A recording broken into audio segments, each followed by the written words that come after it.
This actually makes it where we left off last time.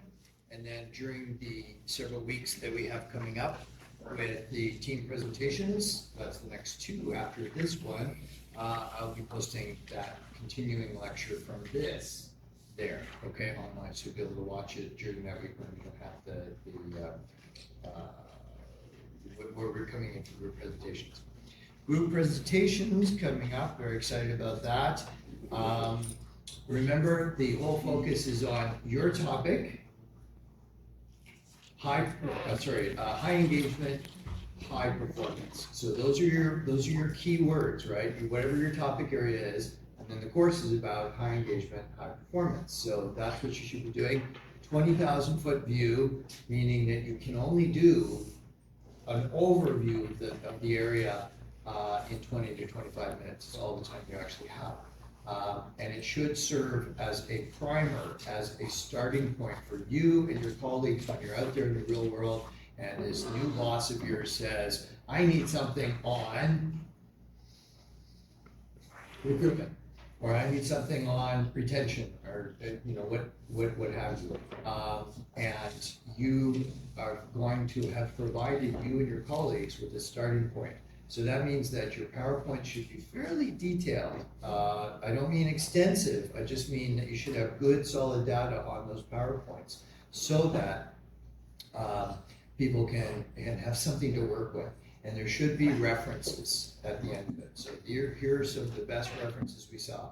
I'd say, anywhere from 5 to 10 good references should be there that will steer people, okay?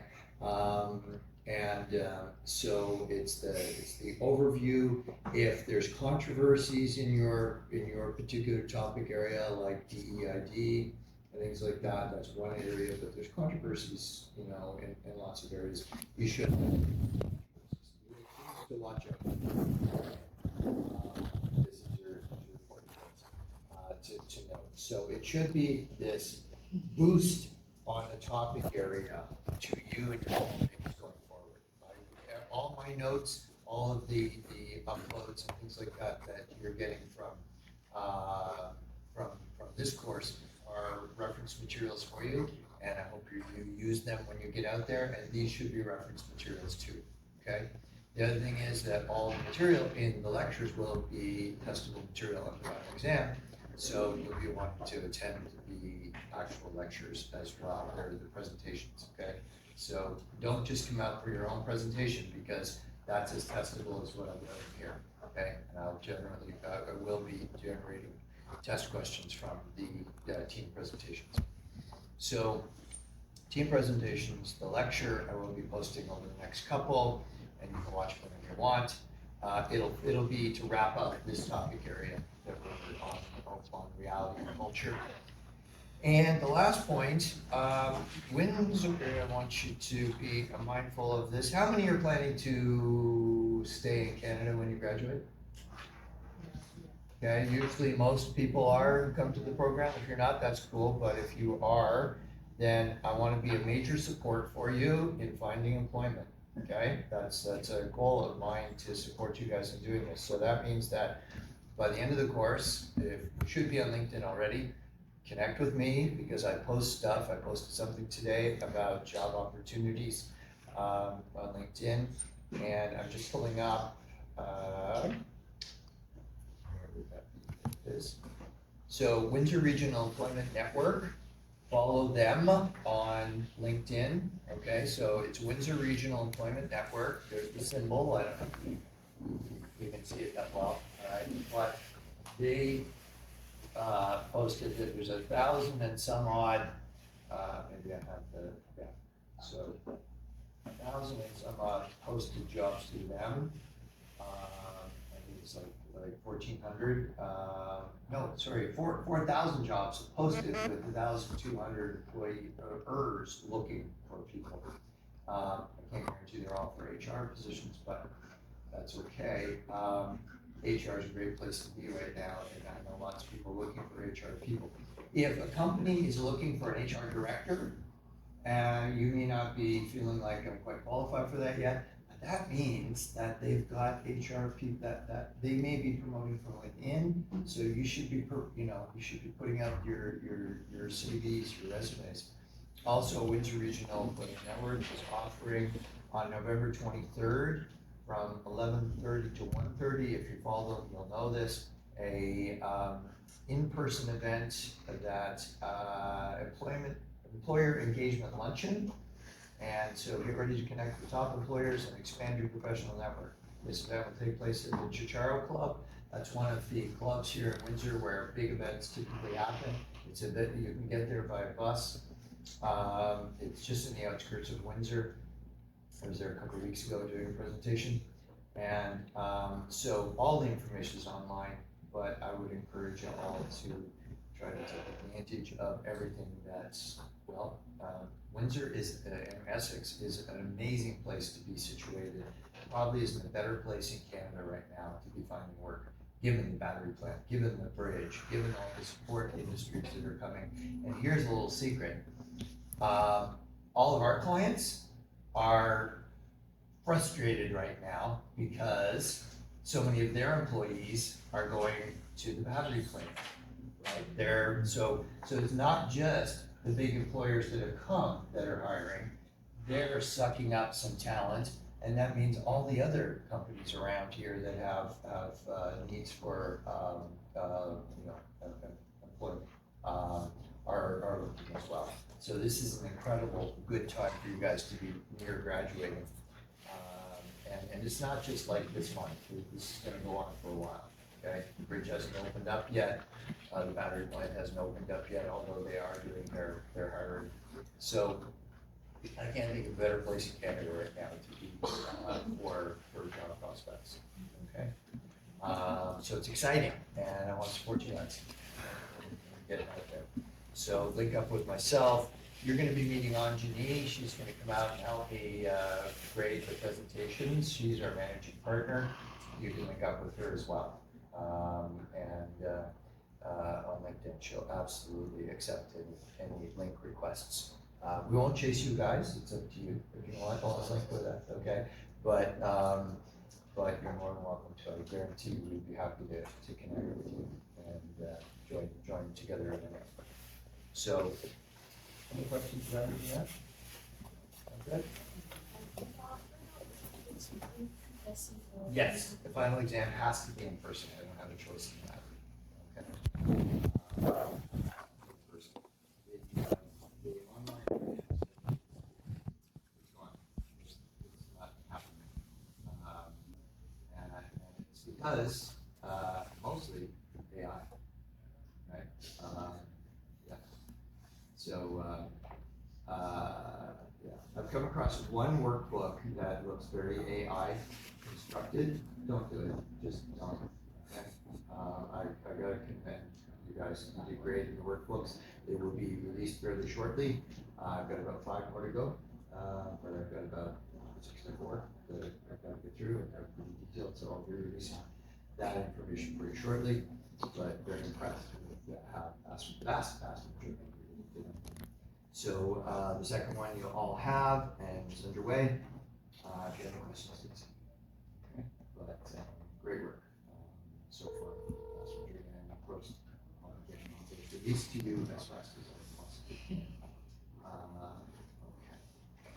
So we were talking about last time. Any questions for? So we were talking last time about reality, and I emphasized how reality is a very slippery thing, and how HR is, the business overall, but HR and leadership is constantly challenged by different versions of reality. You will find that, you know, 2 employees will come to you and say, this employee did this to me on the work line, and you'll interview that other employee, and you'll get a completely different version of reality. And the interesting thing about reality is they both may be telling the truth, but they may both be telling the truth from a different vantage point, right? Like I gave the example of an employee filing a harassment complaint here in Windsor over another employee giving her the evil eye. Now, the evil eye is a thing around the world in many, many cultures. but it is not considered something that you could claim harassment over, okay? Lots of things you could. Interestingly enough, you can claim harassment by not being invited to lunch. You may be the only person in the office not being invited to lunch by other people. In other words, you've been excluded. That can be harassment here. And people will go, what? Just not getting an invitation to lunch? Well, if it's done with malicious intent, and it's very clear that everybody's been invited but you, then they're using what we would call exclusion power, alienating you from the work team. So reality is separate. You've got to understand how the brain constructs reality. That's what we've been going here, okay? You're not going to get this in those management textbooks. If you're not going to this, but I'm a social psychologist and we train this all the time. Last Friday, we were doing exactly this with 22 senior managers from a huge corporation. So we were talking about some magical thinking, right? The brain represents reality accurately. We found out that no, it doesn't. Nor is it even designed to find out truth. Confidence in our memories reflects accuracy of our memories. No, it does not. Okay, I could swear to you something, that I'm absolutely sure about. This character in this movie said this thing, and my son said, "No, he didn't, Dad." I said, "No, I am sure that it was this character in this movie who said this thing." And then we looked online, and my son was correct. Okay, but I was absolutely sure. And even though I know all this, I was like, I'm pretty sure. Now, I hedged my bets. I said, I know my memory, anybody's memory is malleable, so I may be misrepresenting, what I'm telling you, and he was correct, and I was not. So, also, we left off with we have control over the world, and people who are more depressed actually have a more realistic view of the world, but that's not actually helpful to us, okay? We need optimism. We need hope. We need to be able to do things that will position us well in life, despite the fact that things can happen that you never anticipate. Okay, so that's just a quick synopsis of magical thinking. But here's another one. There's a meme in this culture. There are a couple of memes that fit this next one. One of my favorites is, how hard could it be?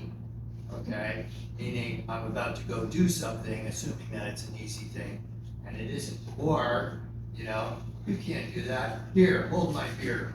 And somebody walks in to do that very thing. So these memes are getting at stupid, right? They're things that people say just before they go and do something stupid. That's the idea. Well, this is the manifestation of that we know what we know. Okay, so Dunning and Kruger are two social psychologists out of the University of Michigan who took what's been known for many, many years in different areas of life and finally investigated it social psychologically. So what I learned in the military around those two memes was the problem with stupid people is they don't know they're stupid. That was said in the military a lot, okay? And that actually captures the Dunning-Kruger effect quite well, or at least half of it. So Dunning and Kruger were looking at this cognitive bias, which leads people to grossly misjudge their knowledge and cognitive abilities in a given subject in two different directions. So the incompetent people consistently overestimate their abilities, right? How hard could it be? Here, hold my beer, right? I'm gonna go in there and I'm gonna fix the furnace, or I'm gonna drive the speedboat, or and then you see how badly it goes at the end, right? They consistently overestimate, and then competent people consistently underestimate their abilities, okay? Because, and they're not stupid, it's because they know how much they don't know, right? That's the thing, that competent people also realize, and there's a lot that I also don't know, or that I haven't experienced as well. And this is something I and my colleagues in our practice constantly guard against. Just because we've done a lot with different companies and organizations doesn't mean we've seen it all. That's arrogant, right? We see new stuff all the time, and we've got to be prepared to adapt to situations that we've never encountered. Yes? So I have a question. So when you consistently underestimate your abilities, what is the difference between that and imposter syndrome? Okay, so great question. So imposter syndrome is a thing too, right? Imposter syndrome is, oh my gosh, I got my master's of management and I've now been put into a position of authority in human resources and I don't deserve to be here, right? You start to self-doubt, and they're gonna figure it out. They're gonna figure out that I'm incompetent or something like that, right? That I'm not qualified. That is a confidence issue, right? That, and it is things that people at many stages of their life can experience. The one time I experienced that in my life was when I got to graduate school, to do my PhD.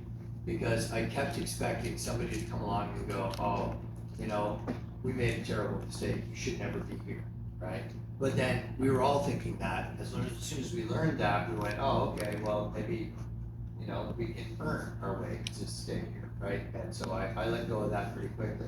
But that didn't mean that when I was promoted to an officer of Canadian Forces, or every other rank I got, or when I first stood up here in front of a group of students to be their professor, I wasn't going, oh gosh, can I do this, right? But it didn't stop me, and I didn't say, you know, I'm a pretender. I'm not real. I just, you know, I want to keep pushing the envelope, and I want to make sure that I earn the attention of the people that are looking to me to get some of that, right? So that can be, you know, and I walk into a new class and I feel comfortable, but I feel like, hey, I don't know them, they don't know me, am I gonna do it again? I'm not sure, right? But I'm gonna do my best to try. So that wouldn't be pretender system, that would be more like, hey, I'm not gonna be so overconfident in myself that, you know, this is a no-brainer, this is too easy. So pretender syndrome is that. Now, on this side, confident people consistently underestimate their abilities, right? I had knee surgery almost this time last year. Long story, but I had knee surgery, and the surgeon was somebody who I taught introductory psychology to many years before. Okay, and you know, so we sat down and you know we reconnected. I didn't know him when I was teaching him; it was a good class, but. You know, I said, okay, so what are the risks and, you know, because what should we be looking out for? And he said, you know, well, I've done, you know, over 1,000 of these surgeries before and they tend to go well, but there are risks.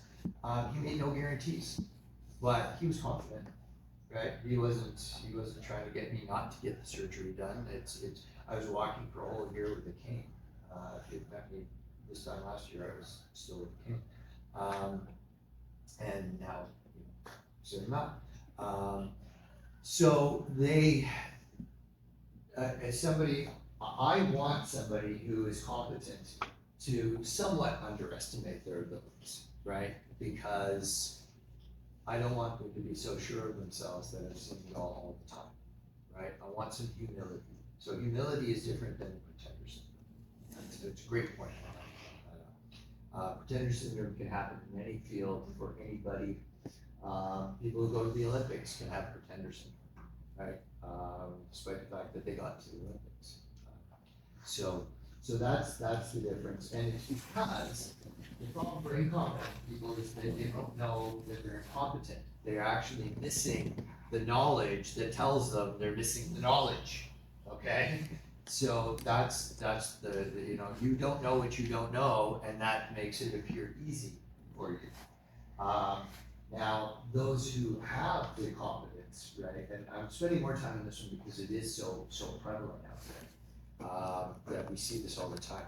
So the problem for the competent people is that they don't realize how competent they actually are, because against that, their alarm system of how much I don't know rings more loudly than the reward system that gives us confidence that I've got that knowledge base, right? So going back to the alarm and the reward system, I want somebody who isn't so, well, the expression in this culture is cocksure of themselves, like they're just like, you know, just strutting around like a proud rooster, like I know everything, right? That kind of attitude, it can be a dangerous one.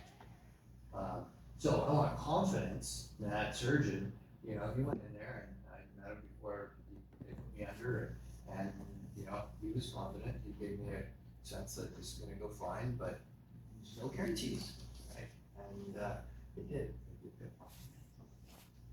Professor, with reference to the first bullet point, I want to ask, do you think our brain is capable enough of turning a vision slash fantasy into reality? So basically, to put it into simple terms, do you think from a psychology point of view, law of attraction or manifestation is possible or valid? Absolutely not. Unequivocally not. Okay? It's very popular out there. It is this belief out there, magical thinking, put together in a book called The Secret. Okay? What you get is confirmation bias when somebody imagines getting a blue bicycle and then they get a blue bicycle, and that's manifestation, that's confirmation bias. It's another one of the forms of bias that's operating. And all the things that we don't see are all the very many times that people have tried to manifest something, okay, power of the mind, things like this, and get the universe to vibrate the right way and send to you what you want. The other very dangerous thing about thinking like that is that means that you have to say, well, that little boy got cancer because either he or somebody else manifested that cancer into him. Okay, so you end up blaming people for the bad things that happen to them on the basis of this. It's all based on magical thinking. So if I could do a whole lecture on it, I could probably fill 3 hours of why that's a dangerous way to think. We look at it in psychology, we've considered it very carefully. There is no evidence in support of that. Confirmation bias, look it up. That's how people are able to induce others to think that I can manifest. Now, that's different than goal setting and visualizing, right? So if I visualize, and I'm an Olympic athlete, and I'm sure I'm not, okay? But I visualize myself getting to the Olympics, and I visualize my routine. That can help me perform better, okay? So the power of the mind is there, but it's not magical. It's within. That's what happens. So I had to visualize, you'll hear about this later, you know, but, well, I told you some of this, around organizations of self. I had to come up, I didn't expect to be a single father, right? That was not my plan. I did not anticipate being a single dad. I did not anticipate that my son would be abducted, right? So when I got him back, I had to visualize a version of me that was a single father. And that helped me. And I used this image from a movie of a dad who was raising, you know, a young girl. I was raising a young boy. And I was like, I know it's just a movie. I know it's make-believe, but it's a pattern. It's a pattern of how that dad is in relation to his young daughter. And I said, I can do that. I can bring that about. So I created an organization itself out of visualizing and having a, you know, an ideal that I was working toward. I dropped that visualization within 2 months. I didn't need it anymore. I found the version of me that could be his single dad. And then, you know, it was all those years, to give you some of that background, all those years where he was with me for half the week and with his biological mother for the other half of the week. Well, he has nothing to do with his biological mother anymore. When he became 15, he came home. He's by his choice said, I will not have anything to do with that woman. So apparently that version of dad worked for him, right? It enabled me to provide him as a single parent everything that he needed to have a safe landing. You would talk about, let's go home, Dad. He said, I live in 2 houses, but I only have 1 home. That was when it was like this big, okay? So the brain is very powerful, but not magically that way, okay? We've got no evidence of, you know, the ocean, the universe is an ocean of motion. It's all pseudoscience, and it's full of confirmation bias. So look up confirmation bias because it's an enormously powerful one. I actually will make a slide on it eventually. But it's a popular idea. it gives you a sense of, you know, if I just do this right, I'll be full of power. The problem is when the universe doesn't go the way you are trying to manifest it, then you get blamed. You didn't want to manifest it hard enough. You didn't try hard enough. You only tried harder, okay? So yeah, we in psychology have a lot of strong feelings about The Secret and all of that. I'm so glad you brought it up because it is magical thinking in some powerful ways. So again, it's kind of like the difference between imposter syndrome and humility, right? It's like, okay, yeah, visualizing is a great thing. Planning, setting goals is a great thing. These things do work, but it's not that I'm just gonna sit back and let the universe hand me something, right? I gotta do the hard labor and the visioning to get there. So that's our view on it in psychology. I don't know a single psychologist who doesn't have strong feelings about it because we see, again, literally, people blaming a child for getting cancer. Well, the child is manifesting out there into the universe, and the universe brought cancer upon that child, right? I'm sorry, I can't get behind anything like that. Cancer happens and it's awful, and it happens to children and it's awful. But I don't believe that we bring that upon ourselves for good or not. That's the idea behind it. So when you hear about The Secret, you hear about manifesting and that sort of stuff. Well, that's the psychology behind it. We can bring about amazing things. You all vision getting to a master's degree, and here you are, right? Because you worked hard to get here, and you took a lot of risks to get here, and you're studying in a culture that you didn't come from. That's courage. So you got courage, you got hard work, you got commitment. That's how you bring about the things that you want in life, not sort of putting out there into this mystical pseudoscience kind of environment. But they are very compelling. They come up all the time. I keep going for 3 hours. But I'm so glad you brought that one up because it's a dangerous one for folks. So the Dunning-Kruger effect, the reason is that confident people know how much they don't know, while confident people don't know how much they don't know. Okay? Is that right? That people know how much they don't know yet, which is the confident people who don't know how much they don't know. As I said, we heard in the military a lot. Problem with stupid people is they don't know they're stupid. That's half of the Dunning-Kruger effect. The other half would be the problem with smart people is that they don't know how smart they are. So there you go. And then if you think back to our narcissists, they think they know everything, right? And confidence in their view of reality. This is why I was just in an event where we were talking exactly about this. The question came up, why are we promoting narcissists? Why are we putting narcissists in positions of power? Well, because in times of uncertainty, we like people who seem certain. And we confuse confidence with competence. And there's no correlation, right? How hard could it be? Here, hold my beer, right? So, this gets weirder still. Hang on, okay? More cognitive biases. The brain weighs positives and negatives. You guys know this already because we've looked at that before.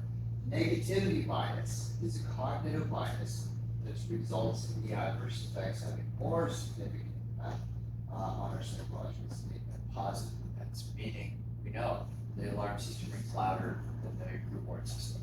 So the idea here is that we're not doing an even cost-benefit analysis because the alarm, the costs can overweigh the plus of the rewards that we're looking at. So here you go, nice little cartoon to sum it all up. Now, we get this out on the good stuff because the brain is so focused on the threat, right? Sometimes cartoons are the best way to capture ideas. Here's another one. Now, before I show you this other one, the little figures in this talking to each other are they're stylized neurons, right? So neurons are brain cells. And so this is two brain cells talking to each other. Unfortunately, this is how the brain works. Server receiving information that conflicts with their core belief system, right? We get rid of it, right? And so you know this now, right? That you know, I don't want to hear that. That's where there's an expression in this culture, maybe in yours too, don't shoot the messenger, right? So the idea is somebody comes to tell you bad news and you blame them for the bad news and they're just conveying the bad news, you know? So don't shoot the messenger. And try to, well, here's my favorite. Cheers to all the people who can change their minds when presented with information that contradicts their beliefs. Okay? That's a tough one because we like to entrench in our beliefs. We don't like to have them overturned.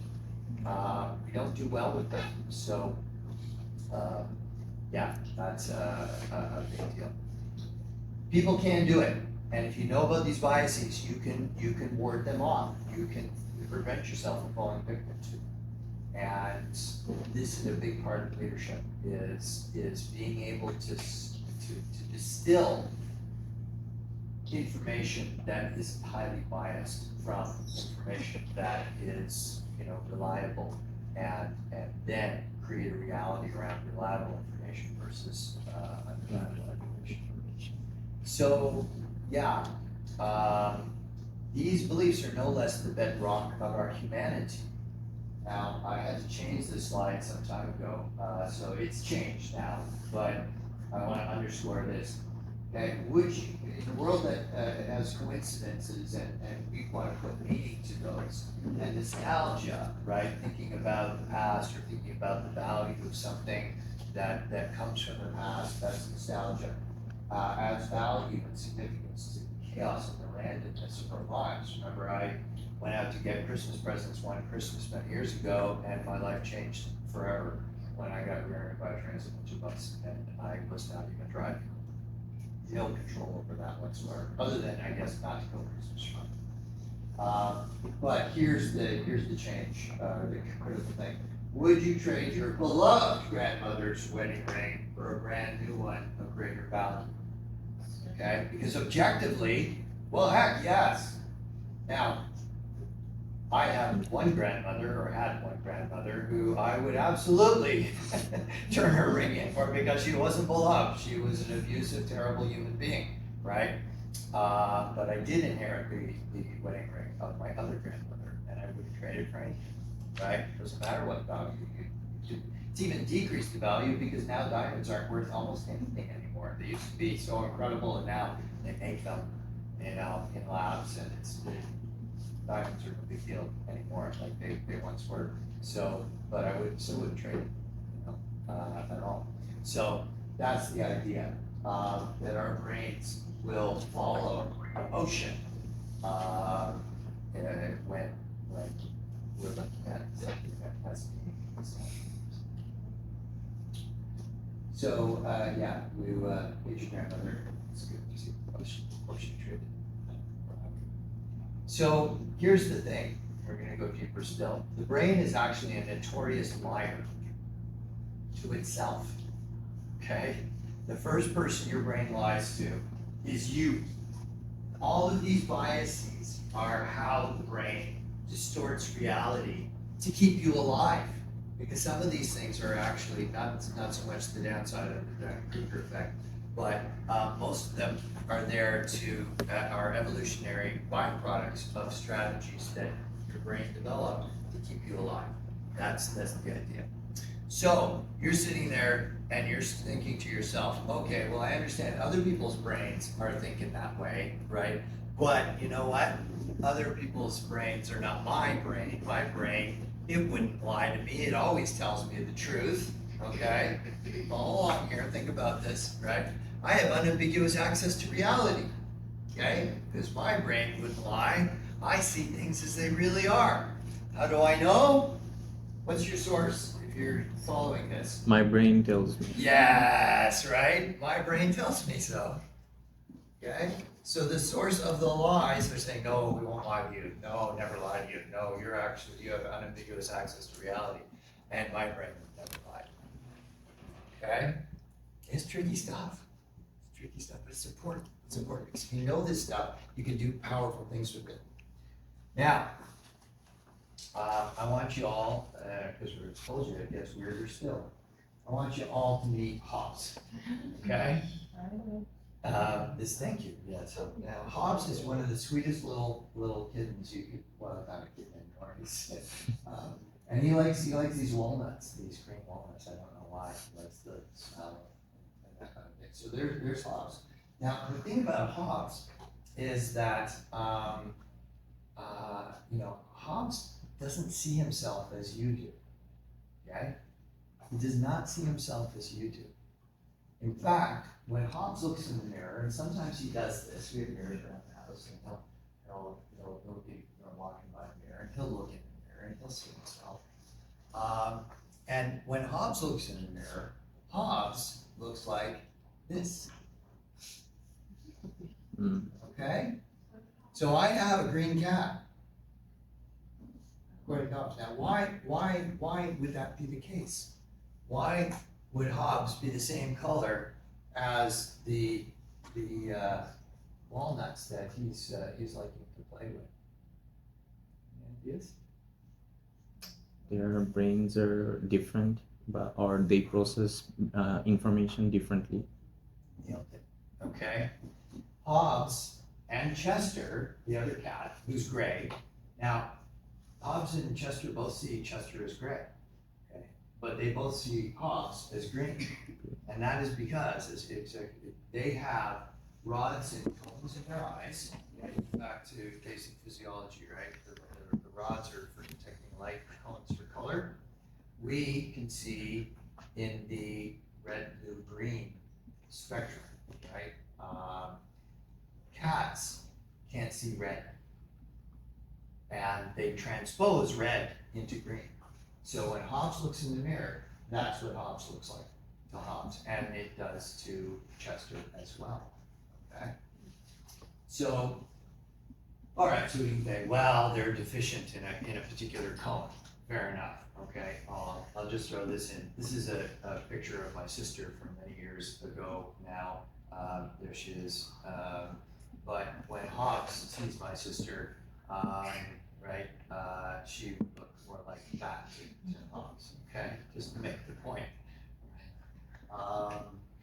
Yeah, not my sister's best day. So if we might think that, well, we're superior to Hobbes because we have, the ability to see reds and oranges and things like that. Here is an example of a creature that can see much more than we can, right, in terms of color, because birds actually have a color spectrum that's like that, and that's our color spectrum. So they can see in this ultraviolet domain. But here's the weird thing, that's not actually how the bird sees the same bird, because we can't even fathom. We've just added colors that we can see onto that bird to give you kind of an idea of a more colorful bird, but we can't see and can't even, well, I won't get too far ahead on the slide. Here is what honeybees see, okay? So they see versus what we see, right? So there's regular light, there's the ultraviolet light, and so we can certainly see this, but bees see in the UV spectrum. So they see a very different picture of a flower. This is what we would see. This is what they would see of this flower. So tremendously more detail, much more information available to them because they're capable of seeing in a domain of light, of wavelengths that we can't see. So here is a color perception thought experiment for all of you, okay? I want you to do this with me. So I want you to imagine in your mind's eye the color red. Just picture it in your mind, okay? Picture the color red. Now, picture the color blue. Okay, got it? Picture the color yellow. Okay. And green. And try purple. Purple is an interesting one because it was not known in the Western world for a long period of time, so they found it in seashells. Oh, look, what a new color. Okay. That's why it's color of royalty. Only the royals were in the Greeks were allowed to wear purple because they're so rare. But you can picture it. That's the important thing. Now, try the color Kamava. Picture it, come on. Get it in your mind. Well, it's that color, of course. Donald Trump tweeted that color. Yeah, it's Well, a tweeted that word presidential some time color. ago. I just picked it at random, but 2016. yeah, look up that word and his tweets. The point is that you can't even picture a color that you have not conceived of. Our brain is not wired to see these things because going back to this, these are just constructions as we might imagine them to be if we could see these colors, but we can't actually objectively see them the way that other species can. And, okay, the last one, a bit of a challenge. Here's another interesting one where we actually have given ourselves a sense modality that other species have that we don't have, and that would be sonar, okay, echolocation. So bats and porpoises in two different mediums, bats in the air and porpoises under water, right, can detect things. We came along just about 100 years ago and figured out how to create echolocation. The thing is, nobody's managed to build echolocation into my prefrontal cortex yet, right? I need a whole submarine or a whole ship that has that capability in order to do what these animals are able to do, well, by as easily as breathing. So in some cases, we've given ourselves an additional sense modality. That's great. But here's another one. So this little creature here, okay, this is a sense modality that we have not even, don't have built into our biology, and it's called magnetoreception. And what this is about is this female honey buzzard was fitted with a tracker, and she started down in South Africa and went to Finland. And let's see, 42 days, covered 10,000 miles, averaged 230 kilometers a day. And as it turns out, what she's doing by her very nature is seeing magnetic lines. We still can't do that with technology. We cannot see the magnetic fields. We have compasses, things like that, we can follow them. But apparently she, according to the biologists today, believed that those magnetic lines are overlaid into her field of vision, just like you might imagine a heads-up display on a car or a jet fighter, right, where they project data onto your windscreen. Well, she can see things that we can't possibly see. And look how accurate it is. Now this, by the way, these little detours, they're smart enough not to fly over huge amounts of water. So they do vary from that for a logical reason to optimize their, and they've done this with migratory birds all over the world now. So there's a sense modality that we just kind of discovered recently. We knew that they were able to do it, but for decades we didn't know how they could do it. And now we're not even 100% sure, but we think that that's what they're capable of doing. So yeah, there's they see Earth's magnetic field lines and use that information to chart a course to your breathing and nature plans. So let's give you a 5-minute break. We'll come back and it'll get weird.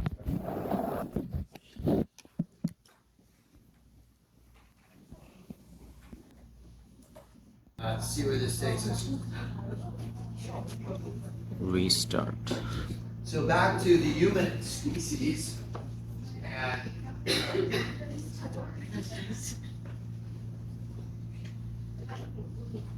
so where we started was reality isn't exactly what it turns out to be, right? It's a construction that our brain puts together to give us some kind of adaptive advantage in life.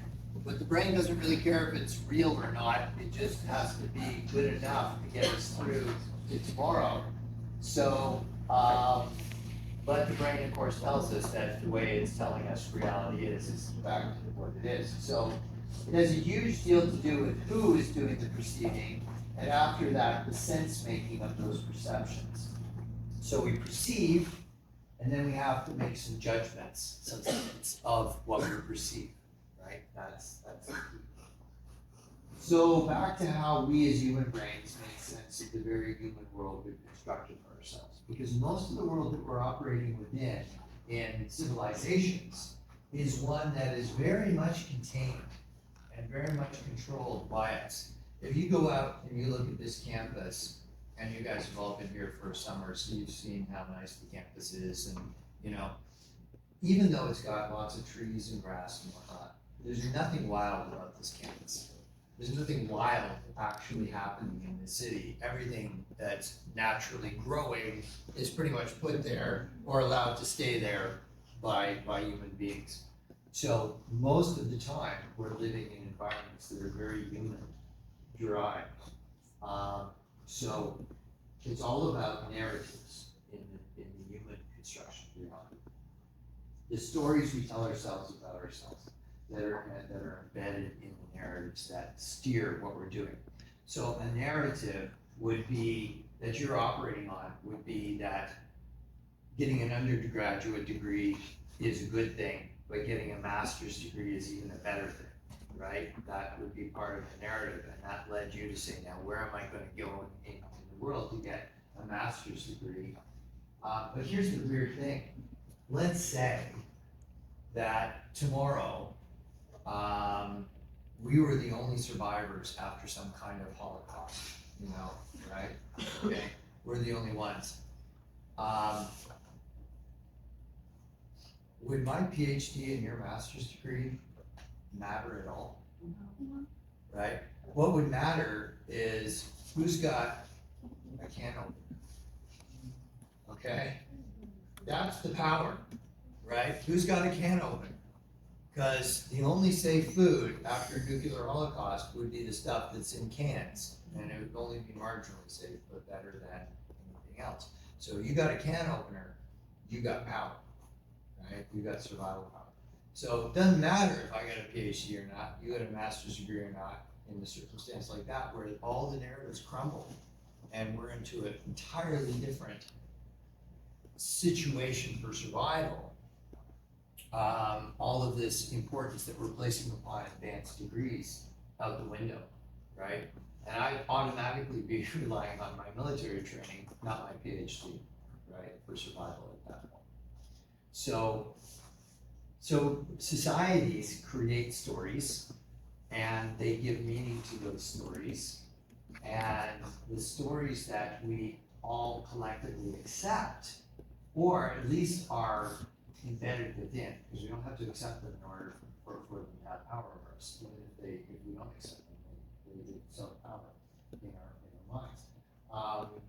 Really work this way. I've already uploaded this next 3 slides, and we're not going to go through these word by word. But we've got the grand, local, and personal narrative reality. So this is the story of stories, the role of narratives in graphing our social reality. So first of all, we know that our brains are storytelling and story absorbing brains. I can fire all the stats I want at you, and you'll take that and consider it, but when you'll really get hooked is when I tell you a compelling story. And you guys all know case studies. Case studies are stories, right? And so they're compelling ways to learn material and relate it to the real world. And I try to bring stories to these lectures so that you can try to relate them to your own story. That's the idea. So we've got the grand narrative of any culture, and there isn't one grand narrative on the planet. There are multiple grand narratives on the planet. It depends on the cultures within which you're operating as to what the grand narrative is. And the grand narrative is this huge story that every culture around the globe tells itself about itself. And what is itself? It's the people. A culture is just people. It's people interacting in ways through these particular stories, through the lens that these stories come to you.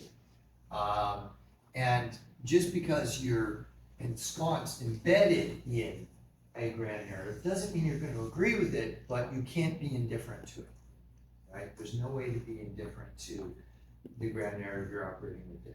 So what is this grand narrative? It is it's a messy conglomeration of ideas and concepts and values that we get told from the moment we're born to the last day on the planet, okay? We're swimming in this grand narrative of a particular culture, or in all of your cases, and I'm actually bicultural too, but in a way that most people wouldn't think of it, but most of you will be bicultural, because you will have been born in one culture and you've come here to study in another culture, and you've been trying to make sense of this grand narrative against the backdrop of the grand narrative that you were all raised in.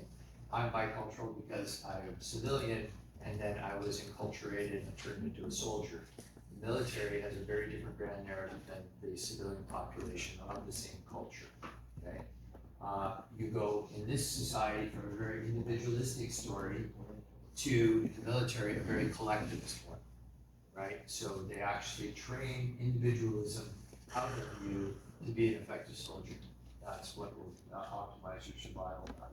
Other cultures are more collectivist anyway. It's actually easier to go through basic training if you come from a collectivist culture than if you come from a very individualistic culture like I do.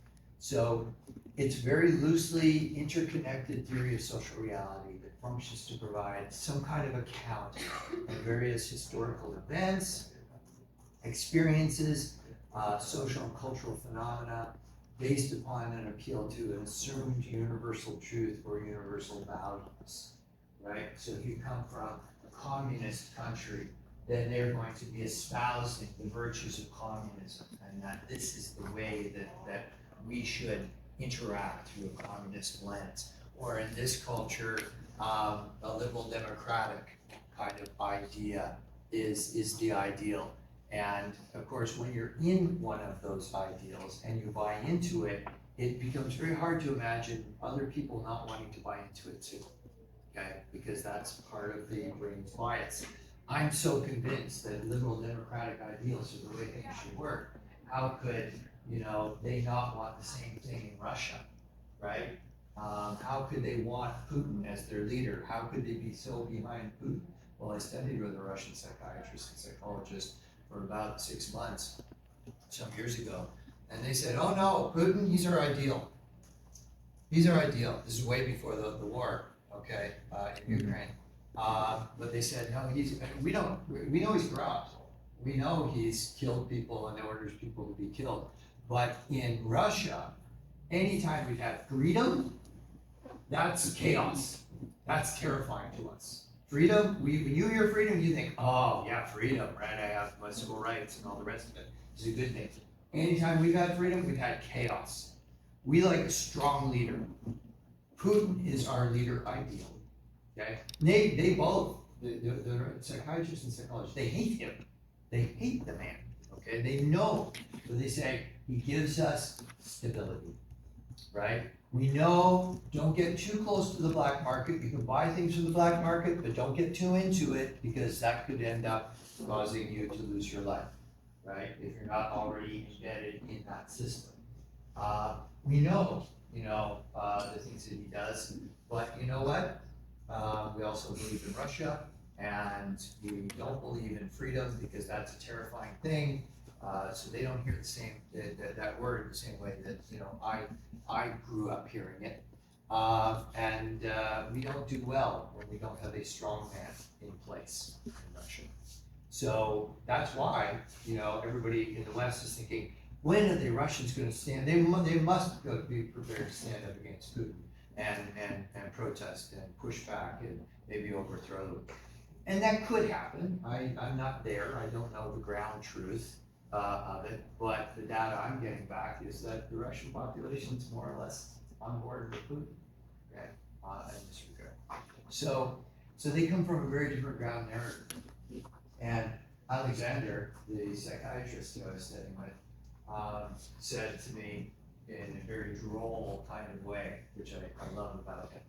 He said, and I can imitate him. So then, you live in a democracy. I said, yeah, that's what we live in. Okay. You vote for your prime minister. Yeah. You vote for your premier. Yeah. Yeah. We vote for premier. When do you vote in your companies? Do you vote for your CEO? So when was the last time you voted in a company you were in? Well, I remember once, many years ago, the employees voted on where to have their holiday party. That's it. Organizations in this democracy are not democratic, right? They are absolutely not.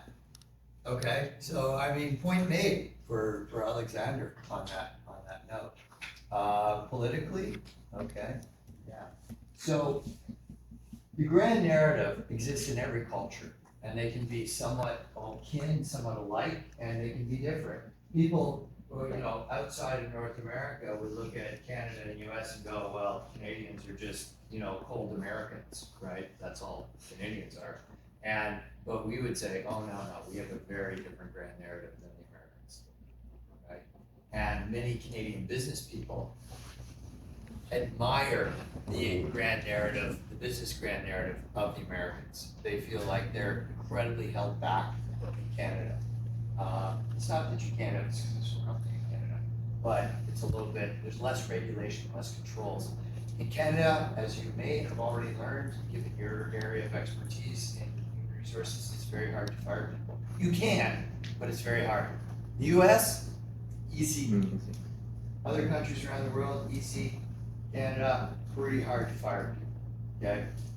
Again, you've got to go through a lot of steps to fire somebody, but it can happen. That's all part of the rules, regulations, and the grand narrative of this culture. So the grand narrative is essentially the reality shaping power of the subordinate collective, and therefore it has a lens through which we are all expected to interpret our and the actions of others and the actions of ourselves in relation to those others. So is what I'm doing right now a good, ethical thing within this grand narrative? Never mind what the laws say. Is this the right thing to do, right? In this culture, people date other people, right? And they date multiple people at a time. But once you say, hey, no, I only want to date you, then there's an expectation that you don't continue to date other people.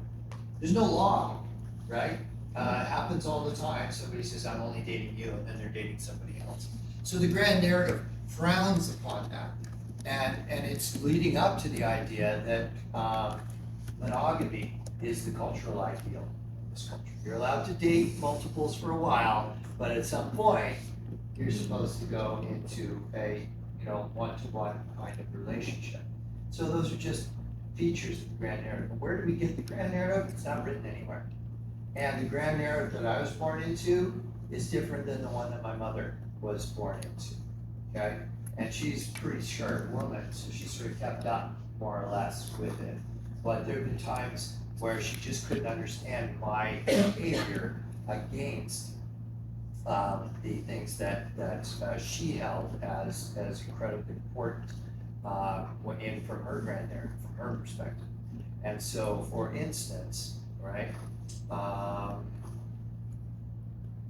built a house, and I had a living room and a dining room and a kitchen. Remember, I'm a single dad. I have to be able to see where my son is at all times. So I knocked down the wall, or have them build a house without a wall between the kitchen and the rest of it, so I can see through.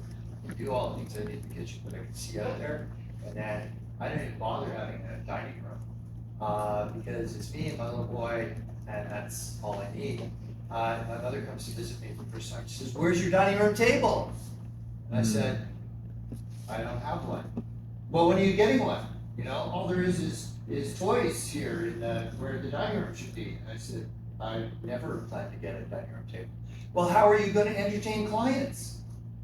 Mom, we don't bring home clients anymore. We don't, well, and I remember growing up, they would bring home business associates and feed them dinner at our house. Not done anymore. I do take clients out for dinner periodically, but they would think that's really weird if I invited them over to my place, right? So that space that was a dining room designed, that comes from an old grand narrative. That's, as far as I'm concerned, that's where Thomas the Tank Engine toys go for my little boy, okay? Because I was born into a different grand narrative. I have never taken the fine china and the silverware out that I inherited from my family because I can't put it in the dishwasher. So why would I bother? It just sits in my basement. I don't need this stuff, right? So different grand narratives change their values, change what's desirable and undesirable. That's what's going on with grand narratives. She's come around, she's figured that out, and she's like, yeah, you made a good choice. This is, you're a single dad, that's what you needed to do, and yeah, I guess we always entertained at home, our business associates, but you don't, okay. My son is born into a different grand narrative too. He has never known a time where he hasn't had access to one of these, right? That leads to a very different experience. I asked him to count up his number of friends. He's more of an extrovert than I am. And he stopped counting at like 100 something like that. But I said, how many of them have you actually ever met? Okay. And of the 100 or so friends that he socializes with on a weekly basis through Discord and all the other areas, I think he's physically met 4 of them, right? And that's normal. He even had an online girlfriend and broke up with that girlfriend during the pandemic, okay? They never kissed. But, right, so that's a different grand narrative, right? That you could actually have a full-on love life online. It's not ideal. He does want, a physical relationship one day, but anyway. So the grand narrative is not written down, it's constantly changing. It's obviously changed in my lifetime, it's changing in your lifetimes as well, and will continue to whatever cultural context you come from. And here's the thing, it can be very difficult to be bicultural when 2 practices are in conflict from those 2 cultures.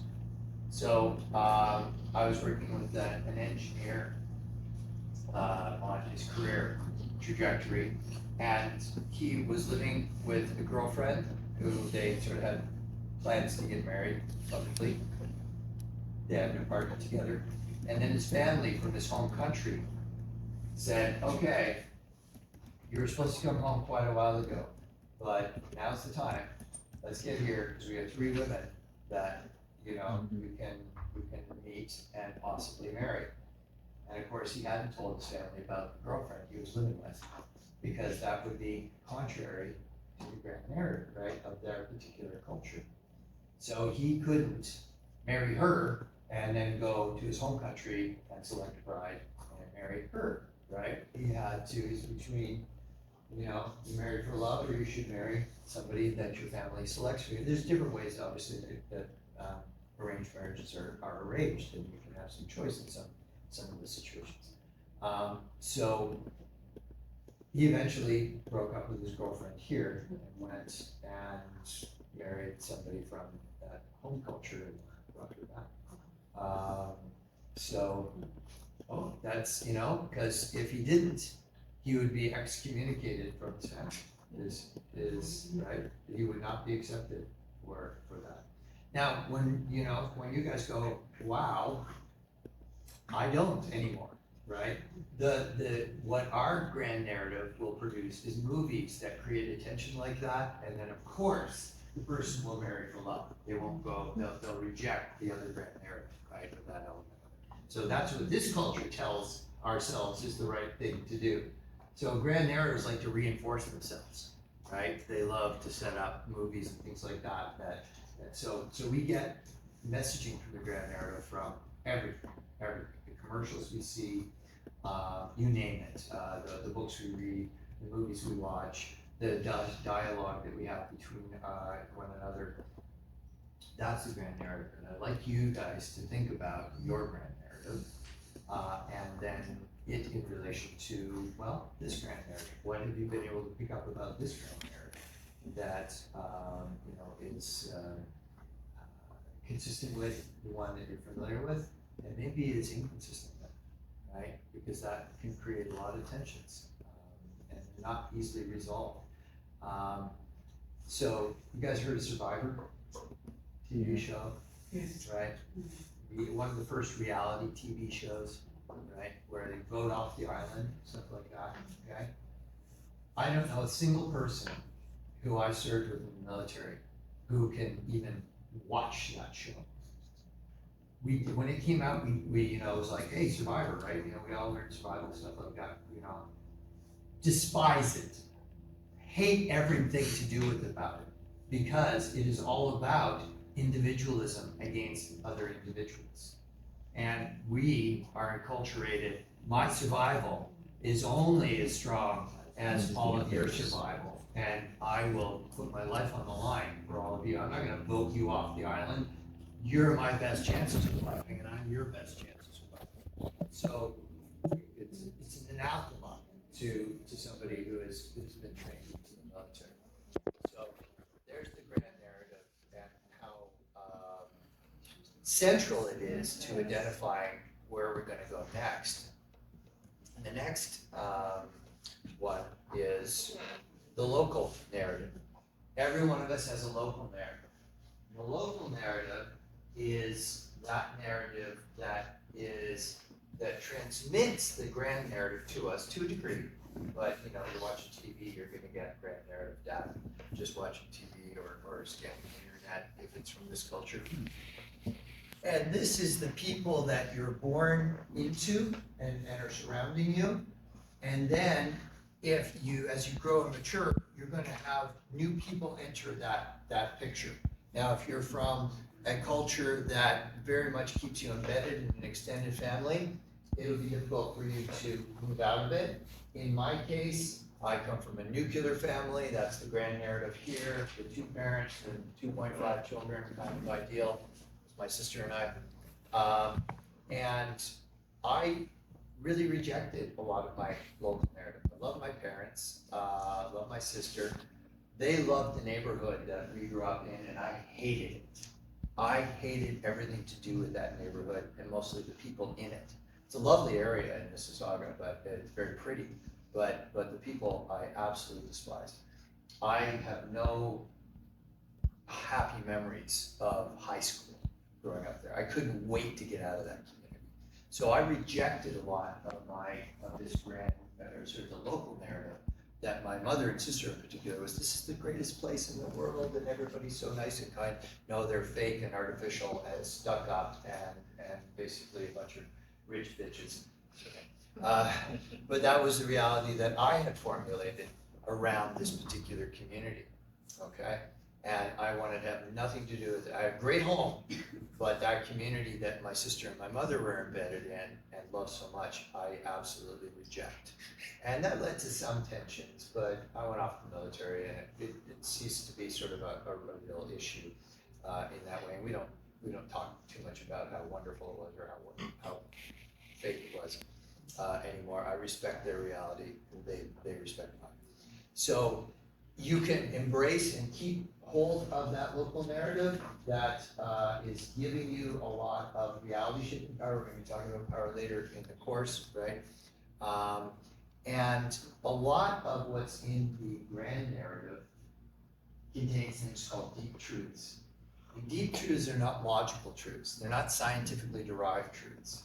They're truths that we come to hold because they are core to our emotional belief system, right? So in my earlier days, I believed that democracies were fair and just and that kind of thing. And over the course of my lifespan, I've realized how corrupt this culture in fact is when it comes to democratic institutions and things like that. But still, I won't throw it out entirely because unlike Alexander and Olga, who were my Russian colleagues and I was talking about earlier, I've never had to pay a bribe in my life. I've got a couple speeding tickets, and I knew I wasn't gonna offer the police officer money to get out of this. If I did that, I'd be doubly charged by trying to, and that, so I've never paid a bribe in my life. I've never been asked to pay a bribe in my life.